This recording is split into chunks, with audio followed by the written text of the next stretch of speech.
जय हिंद दोस्तों।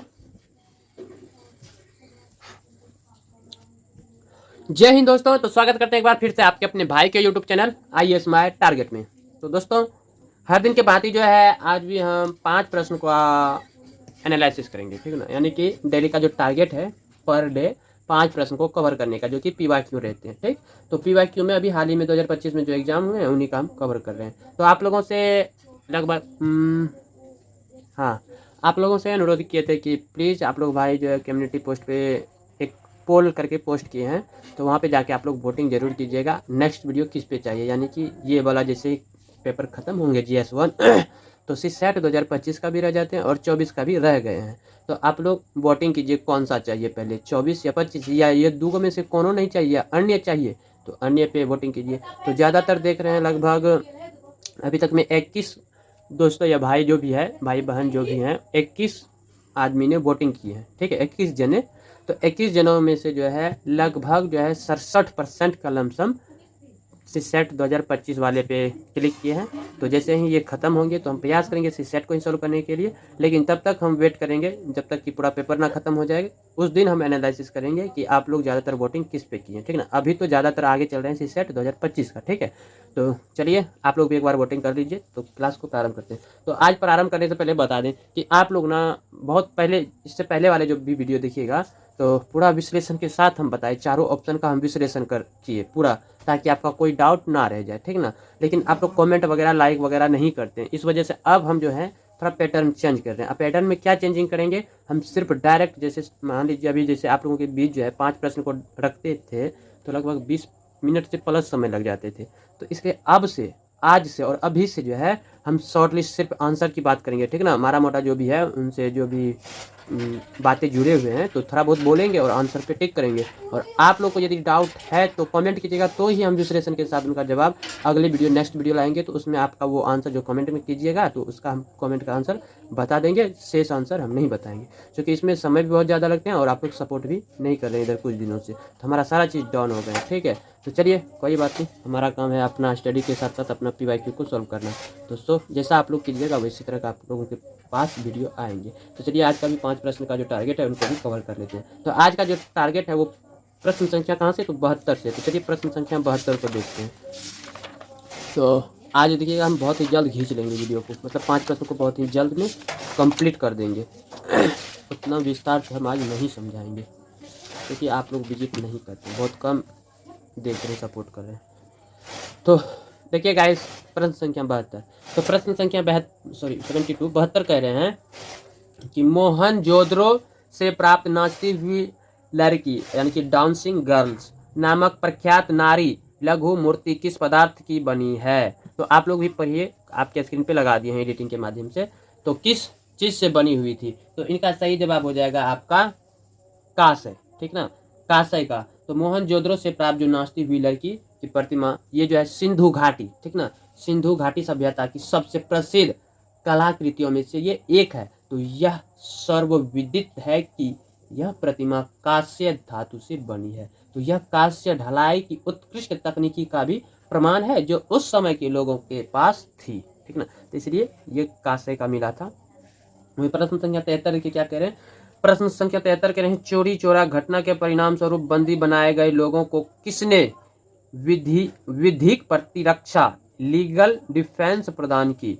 CR दास, मदन मोहन मालवीय और कृष्णकांत, डॉक्टर सैफुद्दीन किजलू और ख्वाजा हसन निजामी, MM जिन्ना। तो देखिए पहले चोरी चोरा घटना को हम जान लेते हैं। तो चोरी चोरा घटना देखिए क्या है कि चोरी चोरा घटना जो है, चोरी चोरा की घटना फरवरी ये 1922 में, कब, तो फरवरी 1922 में हुई थी, जहां असहयोग आंदोलन के प्रदर्शनकारियों और पुलिस के बीच जो है झड़प हो गई थी, आपस में झड़प हो गई थी, जिसके परिणाम स्वरूप कई पुलिसकर्मियों की मृत्यु हो गई थी। तो इसके बाद बड़ी संख्या में लोगों को गिरफ्तार किया गया और उन पर मुकदमा भी चलाया गया। तो यहीं पे एक व्यक्ति आता है जिनका नाम मदन मोहन मालवीय है। तो मदन मोहन मालवीय को जो है चोरी चोरा मामले में अभियुक्तों का बचाव करने के लिए प्रसिद्ध रूप से जाना जाता है, ठीक है। तो इसलिए इनका सही जवाब हो जाएगा मदन मोहन मालवीय और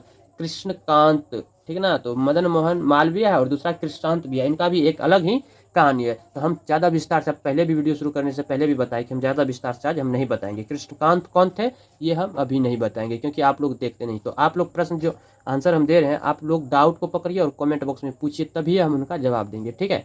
वैसे हम सॉल्व करते हुए आंसर, सिर्फ आप लोगों को यदि आंसर चाहिए तो आंसर हम दे ही रहे हैं, बस आगे बढ़ रहे हैं, ठीक है। तो इस 73 का ऑप्शन बी इनका सही जवाब हो जाएगा। क्लियर है। वहीं प्रश्न संख्या 74 देखिए क्या कह रहे हैं। प्रश्न संख्या 74 कह रहे हैं कि निम्नलिखित में से किस एक घटना के उपरांत गांधी जी ने जो अस्पृश्यता का सतत विरोध करते रहे और सभी क्षेत्रों में से उसके उन्मूलन के लिए अपील करते रहे, अपने राजनीतिक और सामाजिक कार्यक्रम में हरिजनों के उत्थान को शामिल करने का निश्चय किया। तो ये कब किया था, तो याद रखिए पूना समझौता में किया था, ठीक है ना। तो पूना समझौता कब हुआ था, तो पूना समझौता 1932 में हुआ था। और ये किनके किनके बीच हुआ था, तो बाबा साहेब भीमराव अम्बेडकर और महात्मा गांधी के बीच हुए थे, ठीक ना।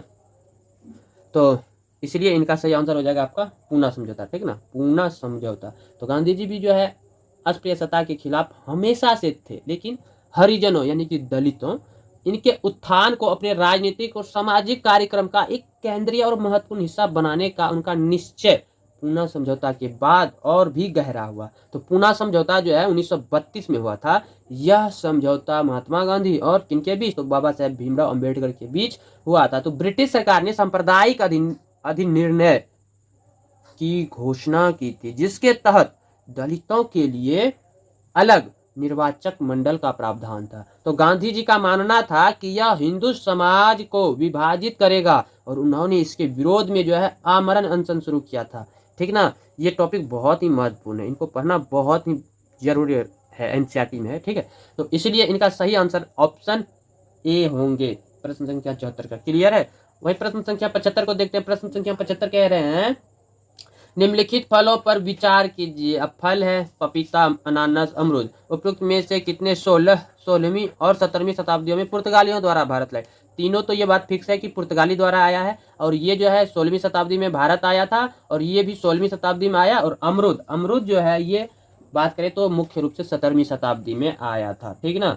तो अमरूद 17वीं शताब्दी में आया और ये पपीता, अनानास 16वीं शताब्दी में आया और पुर्तगालियों के द्वारा ही भारत लाया गया था, ठीक ना। बात करें पपीता जो है मूल रूप से कहाँ का है, तो पपीता जो है ये मैक्सिको और मध्य अमेरिका, तो ये मध्य अमेरिका और मैक्सिको का जो मूल फल है वो पपीता है। वहीं अनानास की बात करें तो अनानास जो है दक्षिण अमेरिका का मूल फल है। और बात करें अमरूद का, तो अमरूद जो है ये मध्य अमेरिका का है। क्लियर है। तो इस तरह से तीनों जो है, तीनों क्या है, पुर्तगालियों द्वारा लाया गया भारत में फल है। तो 1 2 तीनों है। तो अब ऑप्शन में देखिए 3 का है, ऑप्शन सी है, तो सभी 3 ऑप्शन सी इनका सही जवाब हो जाएंगे। क्लियर है। वही प्रश्न संख्या 76 देखिए क्या कह रहे हैं।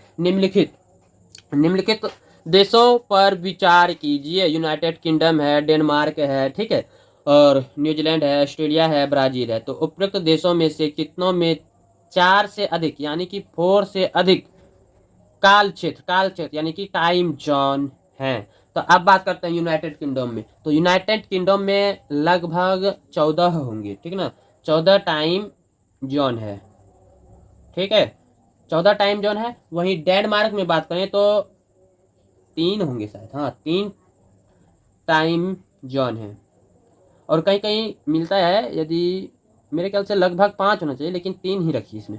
न्यूजीलैंड में जो है आपका हो गया, न्यूजीलैंड में 3 टाइम जोन है, यहाँ पे भी 3 टाइम जोन है।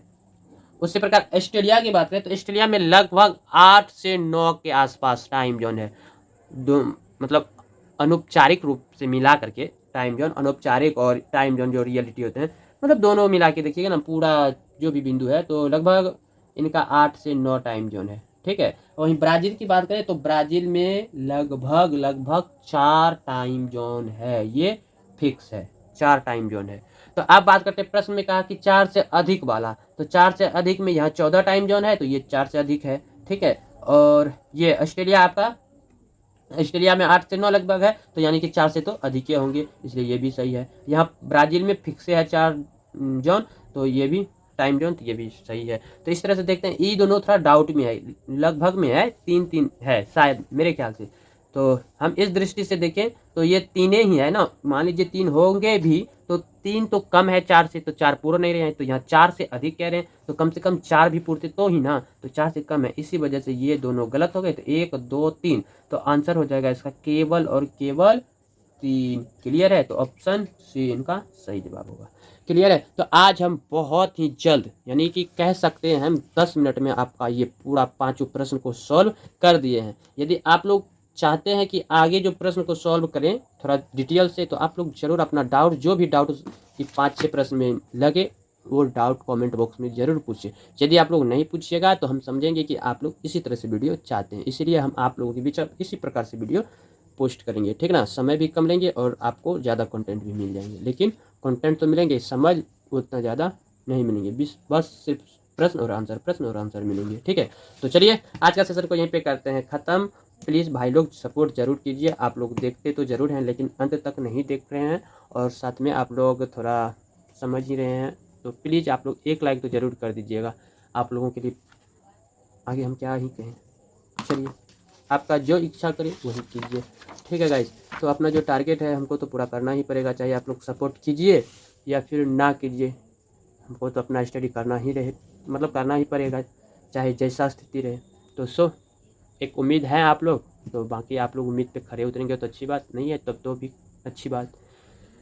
तो love you, bye bye, good night, एक बार थम्स अप करके जाइएगा।